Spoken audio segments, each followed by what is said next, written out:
My name's Rebecca. I use she, they pronouns, mostly because I don't necessarily trust people to use they pronouns. And so I'm keeping she as an option. So it feels like it's my choice. Hmm. And I'm gender fluid. I do have some friends who are trans as well. But mostly I'm going to be speaking from my own perspective. How did you realize that you were trans? It was a very slow and long and recent process. My entire queer journey has kind of been a process of, oh, I really like these type of people. Oh, I wish I was this type of person. Oh, wait, maybe I am this type of person. The idea of being non binary and not really identifying as a woman just kept coming up and coming up and coming up. I was 28 and I'm 29 now. How confident are you in your gender right now? I feel great about being gender fluid. It's definitely something that could change in the future because life is a process. But I feel like once I sort of accepted that and started trying to use that label, it just made so much sense to me.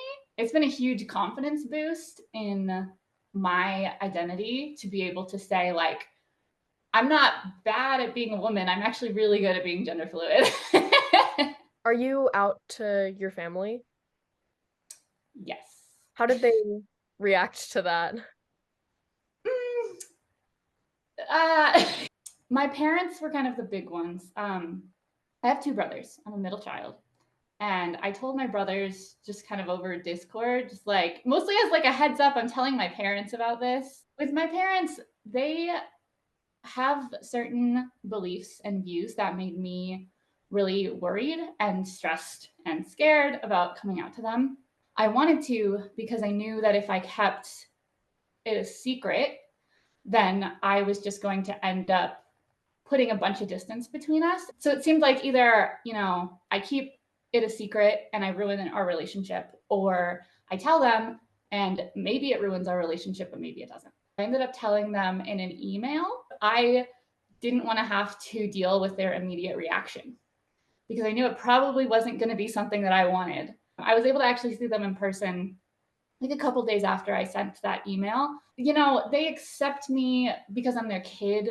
It's kind of a balance of like, I'm glad that they're not like disowning me or anything like that, but it also doesn't really feel like true acceptance because I don't think that they like get it, and I don't think that they're interested in getting it. It's Yeah. like I don't know if their like mental perception of me has changed at all. And how does that make you feel? It's kind of like a compromise, I guess. It's not really what I want, Mhm. but it's better than the worst. I would really appreciate it if they would try to understand or show like any amount of support for the community that I'm a part of. But that's not really something that I'm expecting from them. Who did you come out to first? I actually don't remember. I have a terrible memory for these kinds of things. But definitely either a friend, like one of my friends from the queer community, or my partner. Why are those the people that you would have told first? I wanted to tell the people that I knew would be excited for me first, um, because I knew that there were going to be people I wanted to tell who wouldn't be excited for me. And I needed to kind of like build up that support and that like confidence. You mentioned that you're a little bit unsatisfied with how things went with your parents. What do you wish that you could have said to them? It would be really interesting to me to be able to kind of give them a little lesson, I guess, on like, here's the parts of my identity and here's what they mean to me. I could try, but I don't think that they'd be really very interested in that. When I did come out and I saw my parents in person, I had a conversation with my mom, but I did not have a conversation with my dad. One of the things that my mom told me was that my dad's view on it is kind of like, well, like, I just don't get why we have to talk about it. What advice do you have for trans kids who might be going through their self-discovery right now? It's a different journey for every person. When you have that voice inside of you that keeps telling you something, you should listen to it. It can be scary. My journey took me so long because I was scared, but you should trust that part of yourself, and you should find the people in your life who are going to love you for who you are. What advice do you have for families of trans kids? I think the best thing you can do is just like try and show support for the community so that your kids know that no matter who they are, that it's not something that they need to worry about. And also just like listen and trust them when they say what their experience is. If you could go back in time and tell your younger self anything, what would it be? Oh my God, I wrote a song about this. If I could go back, I would probably go back to around like high school because I was struggling in high school. I would go back and I would be like, hey, all this stuff that you're going through that you feel like makes you broken or different or is like wrong with you, nothing is wrong with you. What did you do after discovering that you were gender fluid? I had a lot of panic attacks for a couple weeks. I've been doing a lot more of exploring my gender expression and like wearing more like men's shirts and just like trying different styles and ways of kind of presenting myself, and also just kind of breaking down my own gendered ways of thinking. How did the pandemic and the spread of social media impact your journey with your gender identity? Being online is huge for me in finding people who have similar experiences to me and kind of